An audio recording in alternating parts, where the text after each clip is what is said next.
Jumlah pemilih penyandang disabilitas di Banjarmasin pada pemilihan umum 17 April 2019 mendatang ada sekitar 3.000 orang. Untuk menjaga kerahasiaan, maka pemilih penyandang disabilitas pun diminta menyiapkan pendamping yang bisa dipercaya.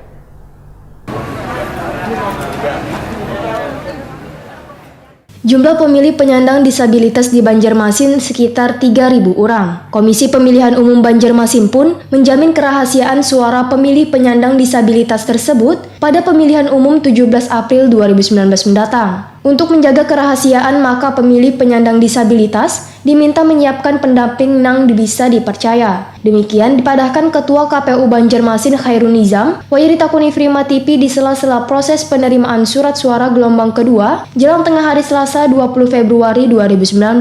Untuk surat suara khusus penyandang disabilitas, ujar Khairul Nizam, hanya bagi tunanetra yakni menggunakan surat suara Braille, tapi hanya untuk pemilih Pilpres 1 DPD. Sedangkan untuk Pileg masih menggunakan surat suara biasa. Bagi pemilih penyandang disabilitas lain yang kaya tunadaksa, hanya dilakukan modifikasi tempat pemungutan suara. Agar memudahkan pemilih penyandang disabilitas menyalurkan hak suaranya, maka Khairul Nizam meminta bobohan KPPS dalam menentukan atau mendirikan tempat pemungutan suara atau TPS ramah terhadap penyandang disabilitas. Dalam menanggulangi permasalahan TPS ini, maka pihaknya, ujar Khairul Nizam, meminta PPK 1 PPS untuk mendata tempat pemungutan suara yang ada pemilih penyandang disabilitas, agar nantinya akses menuju TPS tersebut mudah bagi penyandang disabilitas.